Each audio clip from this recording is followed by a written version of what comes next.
J'espère que vous êtes prêts. Nous, on est prêts. Là, ça va péter. Là, ça va péter. Envoyer, là. Yo, bien ou quoi l'équipe? Comme d'habitude, c'est un plaisir de vous retrouver pour parler football. Et aujourd'hui, on va parler football allemand et Ligue des Champions. Très compétitif en championnat pendant de longues années, Schalke est aujourd'hui une équipe de milieu de classement de Bundesliga. Mais le club a eu de véritables épopées européennes par le passé, et notamment cette saison incroyable de Ligue des Champions de 2010-2011. Aujourd'hui, on retourne donc presque 10 ans en arrière pour un nouvel épisode de Cher Football.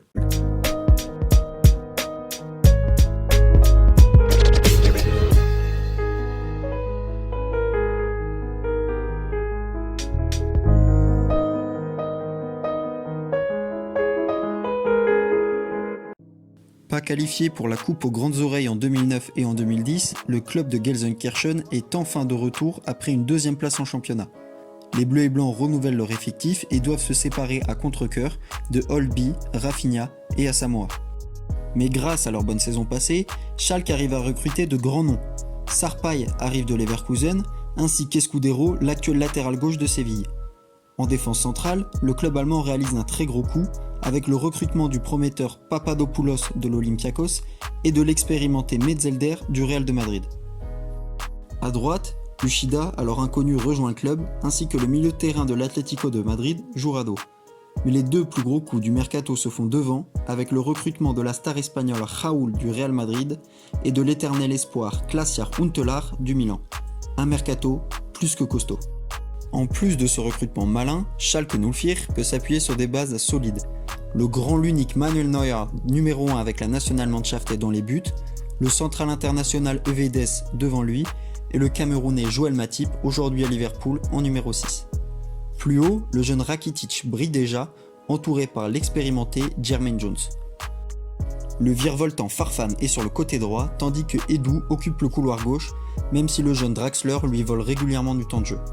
Enfin devant, Angelo Charisteas, le héros grec de 2004, rejoint les rangs du club à la mi-saison. Η Ελλάδα είναι πρωταθλήτρια Ευρώπης. Είναι αλήθεια. Η Ελλάδα πρωταθλήτρια Ευρώπης. Schalke 04 hérite du groupe le plus équilibré, mais aussi le plus abordable, avec l'Olympique lyonnais, le Benfica et l'Hapoel Tel Aviv. Pourtant, leur campagne commence très mal avec une défaite face à Lyon. Une erreur défensive offre le premier but à Michel Bastos, et le carton rouge d'Ovedes n'arrange rien, surtout que Lloris est imprenable. Score final 1-0 pour Lyon. Heureusement, l'Arena of Schalke et ses 50 000 spectateurs vont transcender les joueurs qui vont battre sans difficulté Benfica, puis l'Hapoel Tel Aviv. La phase retour se déroule sans encombre, d'abord un match compliqué en Israël qui se solde par un 0-0, puis une revanche sanglante face à Lyon. Chez eux, Schalke va se venger du match aller et infliger une correction aux hommes de Claude Puel. Farfan ouvre le score avant que Huntelaar parachève le succès allemand avec un joli doublé. Schalke double Lyon et prend la première place du groupe. Pour le dernier match, Jurado et Ovedes permettent aux Allemands de gagner au stade de la Luz et de confirmer leur première place, direction donc les huitièmes de finale.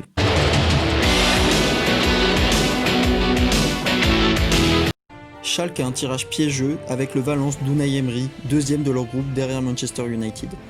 À l'aller, à Mestalla, les Valencians vont logiquement prendre le dessus et ouvrir le score par le guerrier de toujours, Roberto Soldado. Mais l'ancien du Real, Raúl, égalise un peu après l'heure de jeu. Le retour s'annonce tendu. Le match retour commence très mal après l'ouverture de Ricardo Costa qui profite du festival de Mehmet Topal. Mais Farfan réveille l'Arena of Schalke avant la mi-temps grâce à un splendide coup franc.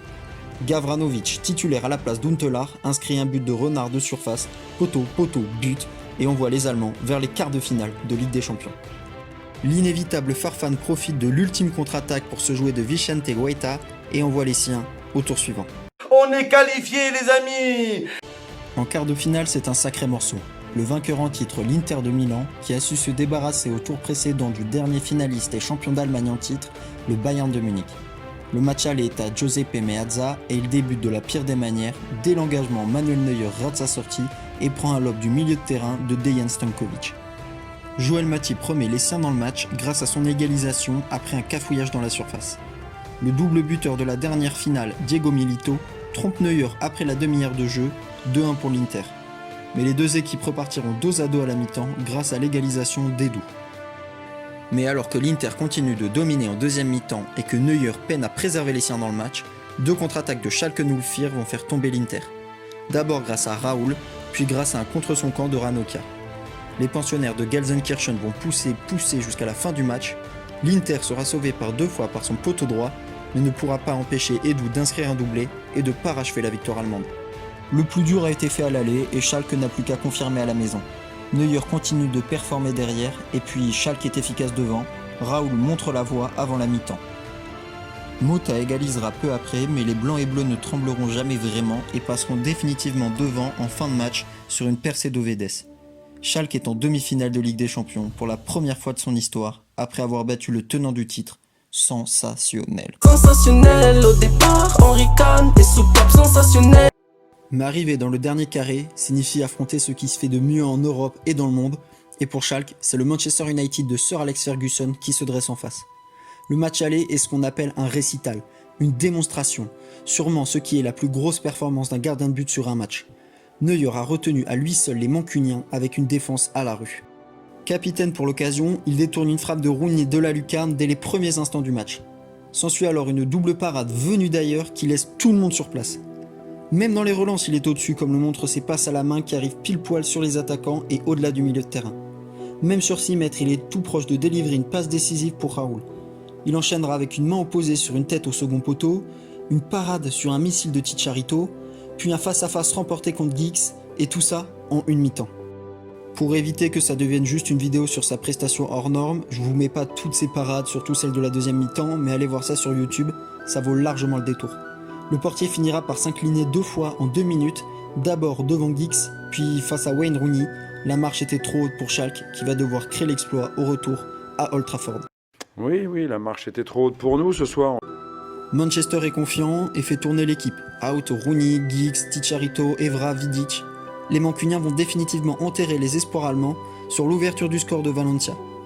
Manuel Neuer se trouve même sur le deuxième but mancunien de Gibson. Rien ne va plus, mais le bijou de Jarudo laisse les bleus et blancs dans le match. Malgré les occasions allemandes et les parades de Neuer, United va éteindre leur dernière lueur d'espoir avec le doublé d'Anderson. Le parcours de Schalke s'arrête donc aux portes de la finale de la Ligue des Champions.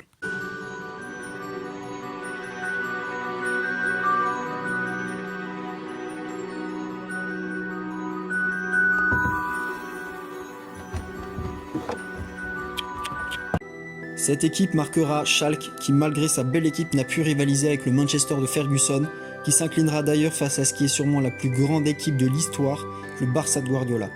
Ce parcours hors norme en Europe sera gâché par une mauvaise 14e place en championnat. Les héros de 2011 garniront tout de même l'armoire du club cette année-là en remportant la DFP Pokal. En tout cas, j'espère que cette vidéo t'a plu. Si c'est le cas, n'hésite pas à poser un like. Et puis moi je te dis à plus sur la chaîne pour de nouvelles vidéos.